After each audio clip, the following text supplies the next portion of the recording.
I remember in Hollywood was like, yeah, but can you work with American stars? And we don't know, you're very European. So I remember at that time that I was like, screw this. So we went and make our own movie for like $20,000, 4 actors in the desert. And then I was announcing it. So I announced, oh, Roel Reiné is directing a Hollywood movie. Roel Reiné is casting. Roel Reiné is repped. Roel Reiné is in post-production.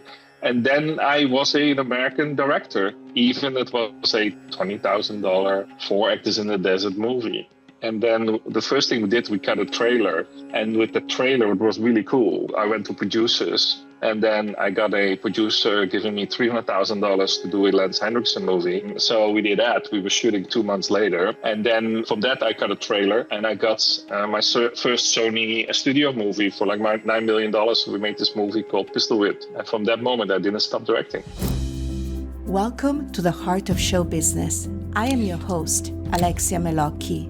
I believe in great storytelling and that every successful artist has a deep desire to express something from the heart to create a ripple effect in our society. So, hello everyone to all my listeners of the Heart of Show Business podcast.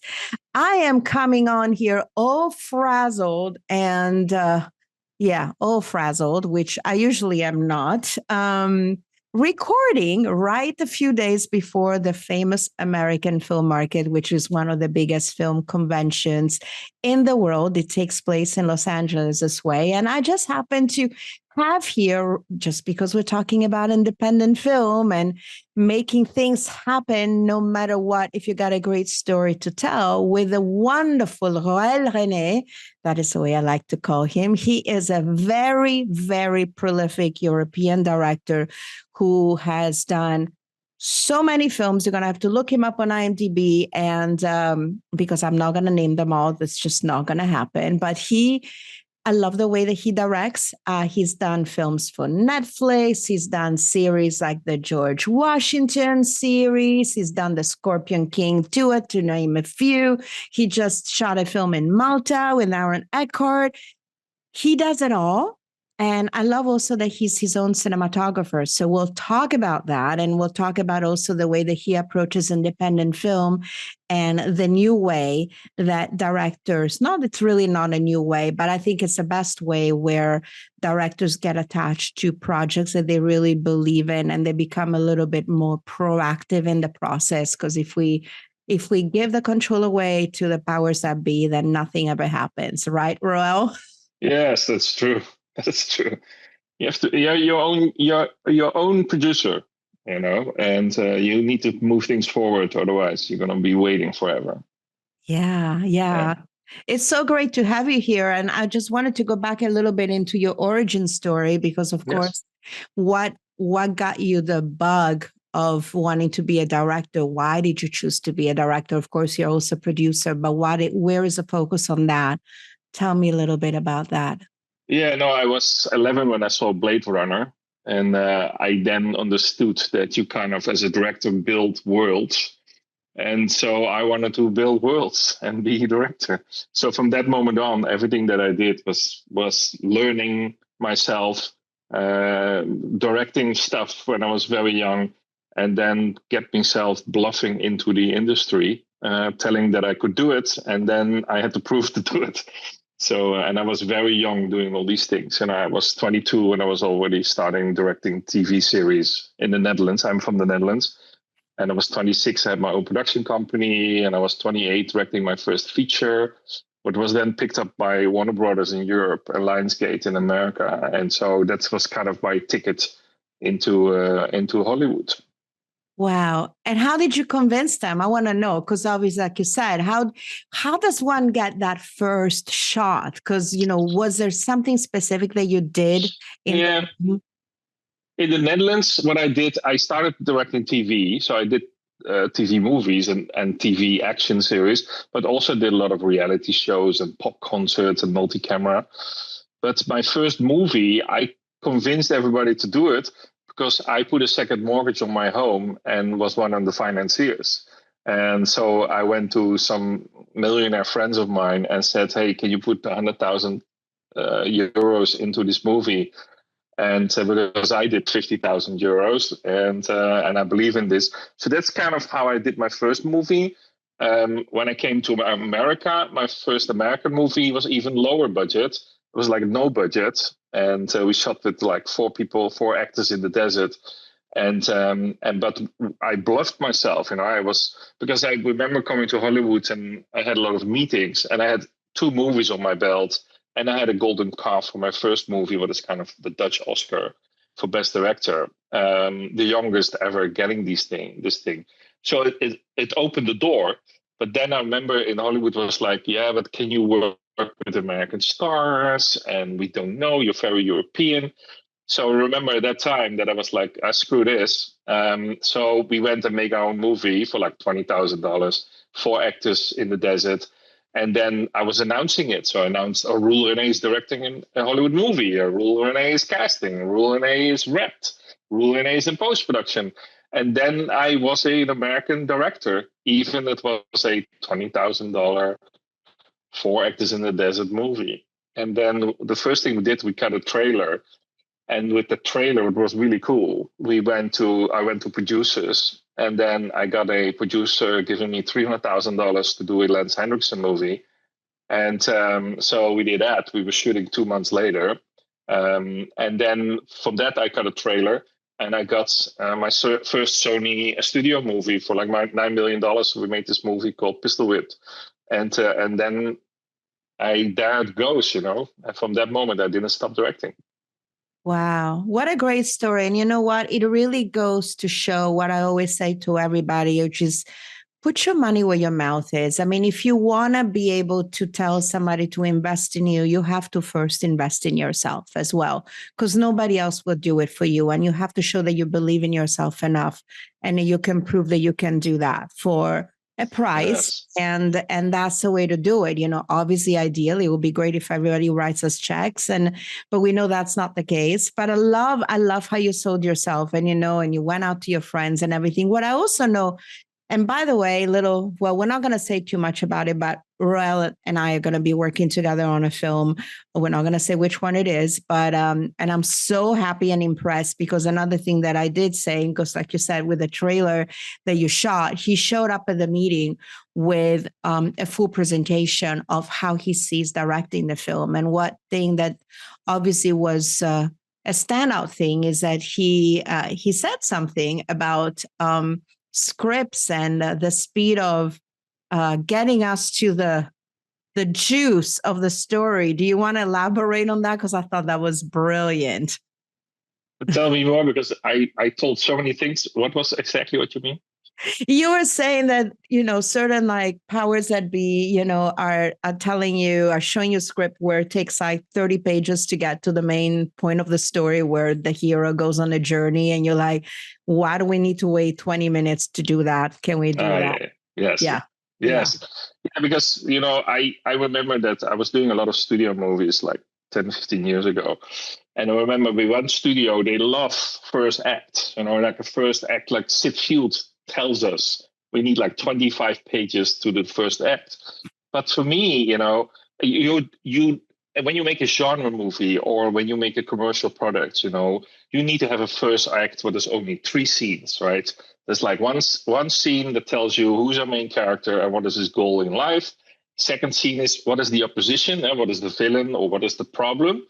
And the third scene, what is the genre, from this movie? Is it action? Is it horror? Is it thriller? And then that's the 3 scenes. The crew of the audience knows now where they're into. And then in the second act, you start building the character, because you're going to reveal the character's arc in how he interacts with the problem or his journey in the second act. So like a 20, 30 page first act is just boring and it doesn't work. And when you're in the editing, you're going to producer studios, they always ask me, well, we need to be quicker to the action. We need to go quicker to the story evolving. Yeah, but we should have shot the character stuff then in the second act and not in the first act. So yes, I believe in the 3 scene first act structure, and then the second act is where you develop the character. Yeah, that is so true. And I also love a little birdie told me that you like to do your own cinematography. Are you a Yes. control freak or is it just a passion of yours? No, for me, it's like I never understood the principle of directing a movie while you sit in another room watching television. I don't Yeah. understand that principle. It's like, what is that all about? You're sitting in another room and you're sitting on your ass watching a TV, and you see the. I don't understand it. So for me, from day on, I was always on set next to the camera and talking with the actors, feeling the energy of the actors. And then I started to I was very annoyed by the slow speed of the cinematographers that I worked with at the time in the beginning of my career. And it hold up, it was not progressive enough, and a lot of hesitations and too many lights, so. And then I realized at the time I was doing this TV movie in the Netherlands, I was like, oh, wait a minute, I'm also the producer of this movie, so maybe I should just fire the cinematographer and take over. So that's what I did. And then from that moment on, I felt like for me, directing and the cinematography is one thing, choosing a location, blocking an actors, or even developing the script and choosing the location and then blocking the scene with the camera. The camera is the third character in the scene. So it becomes part of one tool, one thing. So the camera is the brush, and you don't ask the painter to have somebody else hold the brush, So I'm holding the brush to paint the painting. But later, when I start doing bigger things like big movies, I started hiring or a second cinematographers who were operators on the third or the fourth camera, and then they kind of co-DP, so they were responsible for the lighting in prep and on the set. And also in some movies, I had really strong gaffers, and I call them director of lighting. And basically in the prep, I will tell them what I want, but during the shoot, I would not talk about lighting at all. I was talking with my operators, and I operate a camera, and I had two other operators. I normally shoot with 3-4 cameras, and then I'm talking with the actors, constantly. I Yeah. also remember that studio heads, executives, they were very nervous when they worked for the first time with me. They're always like, but if you do the cinematography, does the actor get enough attention? But when you ask any actor that worked with me, they will tell you that they got more attention from me as a director than any other directors because I'm there. I'm interacting with them and I'm constantly communicating and absorbing their energy and giving them energy. And so that's what I do. Well, you really sound like you love what you're doing. And, I Yes. have to ask you the question because, of course, we're navigating very challenging and very difficult times when it comes to financing movies, producing movies, directing movies. Has there been a moment where you just want to throw in the towels and say, that's it? Or is there something in the back of your mind where you go, I have an unfinished business? There is something that I really want to do. I want to tell more stories. Like, where do you stand on that? Because I mean, it's kind of like we'll all get depressed and then we get excited again. Yes. So, how is that working out for you, my friend?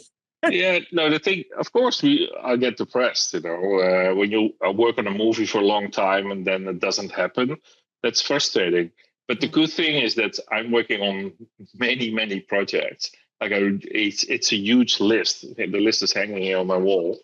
Kind of, this is the list. So it's kind of Wow. 50 projects. And in this process, you need to realize what is coming, when the strikes were starting to happen, I knew that it was coming. So you are scheduling and planning in a way that keeps me busy. When AI was coming, I was planning and scheduling to learn it and to use it.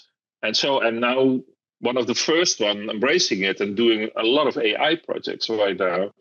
So you need to reinvent yourself all the time, because if you're going to be stuck with your old ways and you're waiting for that one project to come along, it's never going to happen. And that's maybe the reason why I'm always working. And I'm very lucky in that way, but I create that luck by being on top of what the world is doing, what the world is demanding, where it's going, and then adjust and be willing to do this all over the world.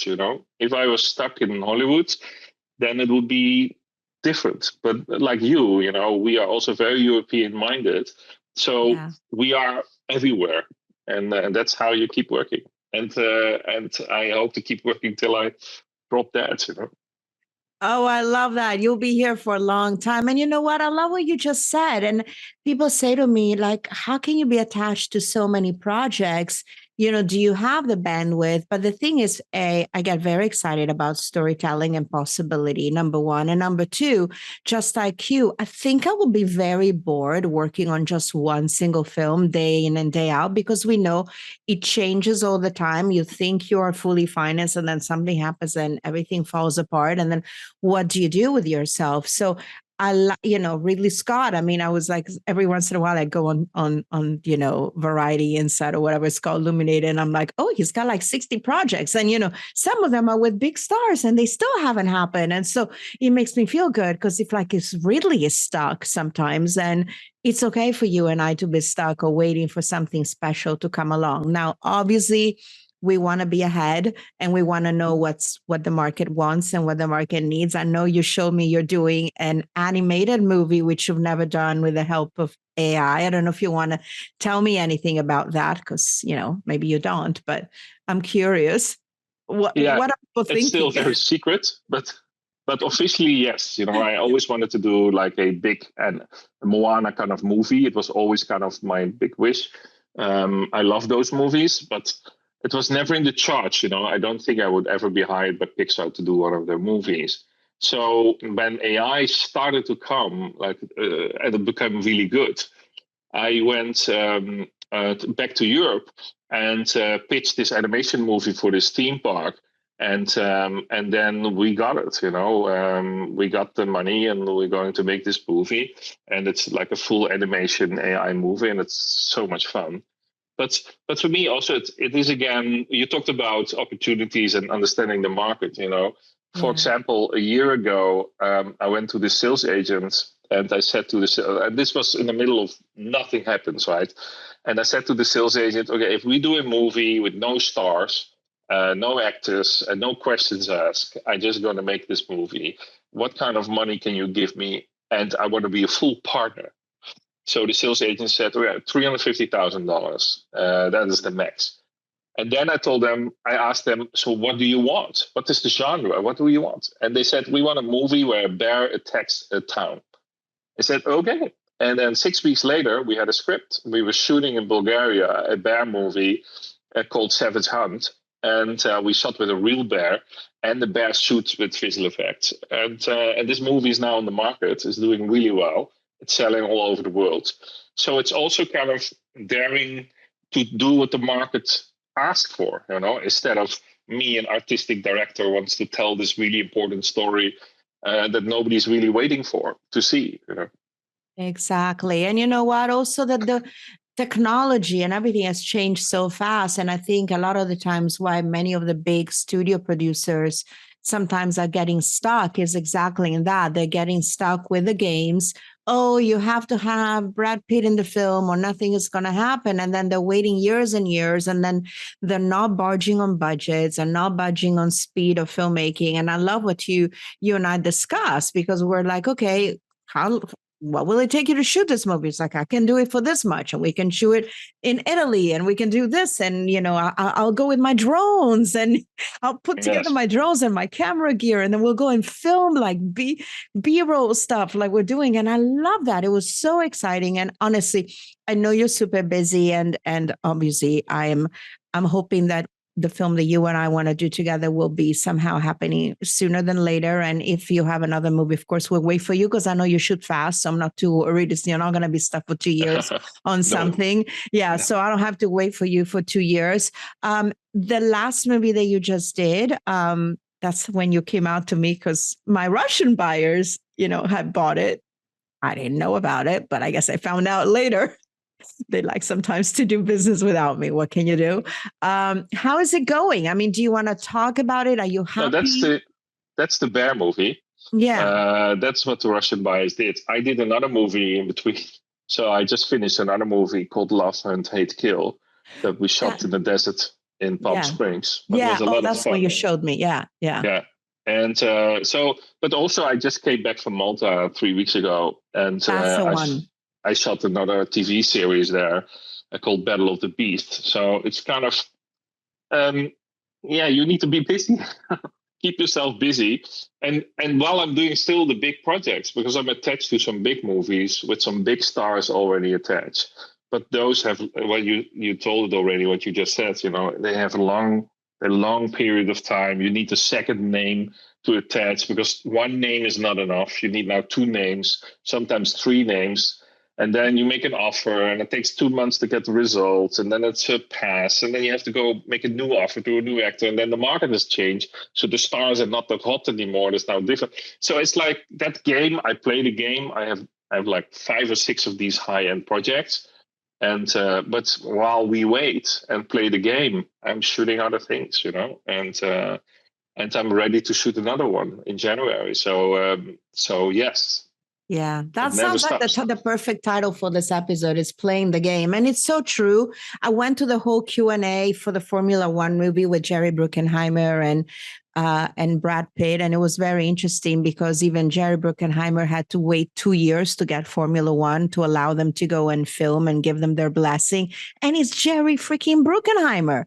And he has to get the permission and he's waiting for 2 years. And then, of course, they were saying they called up Brad Pitt and they're like, would you fly to go meet the people? And then, of course, Brad Pitt shows up and then magically all obstacles are lifted and here they are and they can actually film. And I love hearing the success stories and everything. In wrapping up, is there any type of mantra, life advice that you want to give to an emerging director, writer, author, producer who's just starting out? Is there little words of wisdom that you want to impart into them beyond not throwing themselves down the river? Yeah. No, I think that's what I always tell starting filmmakers is that, when I started, we didn't have a phone. We didn't have the technology. We didn't have software on my laptop where I can make a whole movie or do visual effects in my own laptop. And now with AI, it's even more, the sky is the limit. So there's no excuse for any emerging filmmaker to start making a movie tomorrow, because in the end, it doesn't cost so much. You have a lot of friends who can act. You know a writer, or you write yourself. There's a lot of tools to learn how to craft it. Yes, you still need talent. Talent is key. But if you want to make a movie, you probably already have talent. Otherwise, you would never have that ambition. So going and make it on your own with your own tools that you have, or you borrow a camera from a friend and you get a location that doesn't need a permit because it's somebody's private property. And then you're going to make a movie, and then you cut it together on your own editing software in your laptop. You can, and that's kind of how it should be done. There's no reason for you to try to raise $1 million or $5 million as your first movie or even your second movie, because it's not going to happen. And also, yes, a lot of people make shorts, and maybe 1 in 1,000 their short gets picked up and it becomes a feature, but it's very unique and it happens. But the amount of time that you put in making a 10 or 20 minute short, it's the same amount of time you put in to make a 90 minutes movie. And the 90 minutes movie you can sell, exactly. and you can become a filmmaker. And the 20-minute short will not sell, and it will go to festivals, and it's great for your ego, but it doesn't make you a continuous filmmaker. So and I did that also with Love, Hunt, Hate, Kill, the movie I shot a half year ago, because I was like, I'm preaching this all the time to everybody, so let me do it myself again. So in like 3 weeks or 4 weeks, we set this whole movie up. We got everything from Amazon. We ordered everything from Amazon. And after the shoot, for real, everything that was still 100% nice and good, we returned to Amazon, got the money back. And we made this movie for like $36,000. And it was a lot of fun, and it's a real movie. I'm now in post-production with this movie. It's a real movie, and it's really so. there's no more excuse. There's no more excuse to be a filmmaker, And I believe in the 10,000 hour rule. If you want to become a concert pianist, you need to play for 10,000 hours piano to become like that's schooled. So if you want to become a filmmaker, start making movies, and maybe your first 2-3 movies are terrible, but you're going to learn so much. And then that fourth movie, you're going to be a genius and you're going to be hit the jackpot. So don't stop talking and start shooting, Ooh, I love that. What great piece of advice. And I love the Amazon story. In fact, like little inside information, I'm not going to name names, but there is an actor who on a movie that I know that they couldn't afford to pay him all the money that they could. So he had asked for a lot of designer clothes, to like from the costume designer because it fit. So basically what they did is that they got the clothes and then he sold them on reel to reel. And then he got a bunch of money for them. And, it was money allotted for the wardrobe. And then they ended up paying him the extra money, or he paid himself the extra money by just saying, just give me the clothes. I'll keep them and then I'll sell them. So that's just how we do it, people. That's called independent filmmaking. This has been such a great conversation. I wanted to keep it short and sweet, Roel, but it's been a pleasure having you. I'm going to be dropping on the show notes all the links to all the films of yours that are available on any platform for people to see them, comment, review, give lots of stars so that, maybe Warner Brothers will give you the $100 million next movie now, although please still do Bust in Palermo somehow, somewhere. We'll figure it out. Absolutely. And I would say also as a last thing to all filmmakers, adding to what Roel just said, is go global. Think global, because movies are not just made in the United States. And yes, we hear about tariffs and all that crap. But again, if you got a little cash, you can go shoot anywhere. And, it's not going to be affected. And think about the global audience, not just you and what you think are the trends. Think about what people want to see, and people want to be ultimately entertained in, whatever form, cheap or expensive. It's all about entertainment. That's why it's called entertainment industry. So, yeah. So, and then what is also important when you do that, put the camera on a tripod. Don't start doing this handheld stuff. Get a little slider for like $100. You can have a slider. Put the camera on a slider so it moves. And then when you're in the editing, do a nice buy for like $10 a LUT. Put the LUT on top of these shots to make it really look cool and fresh and different and look like cinema. I see a lot of low budget filmmakers not doing that, So you need to do that. Don't do a handheld crappy movie. Make it slick and do some big wide shots, do some nice close-up shots. Even with your phone, you can do that. And then do it smooth, make smooth transitions and movements, tell your stories traditional way. And then every day you shoot like 2 or 3 really trailer shots, I call them, really cool kind of angles or something weird or spectacular. And then you have enough shots to have a beautiful trailer and have enough footage to tell the story. And then with the right color timing and the right movements of your cameras, you can make it look like a real movie. It's not that complicated. Wow. And that was a masterclass in directing, people. I hope you took notes. AI can take all the notes for you now. You don't even need, we have transcripts. So please do listen to this again. Take notes. I wish all the filmmakers out there and the content creators to keep on telling great stories. Roel, it's been such a pleasure to have you. You and I will be having dinner soon, hint, hint. Yes. And anybody who enjoyed this episode, please subscribe, rate, and review. Oh, and go check out his movies. See, they're pretty freaking good because he's European too. I'm like, I don't want to be biased, but he knows how to tell a story. So I hope you enjoyed this episode. This is Alexia Malocchi, the Heart of Show Business. Over and out.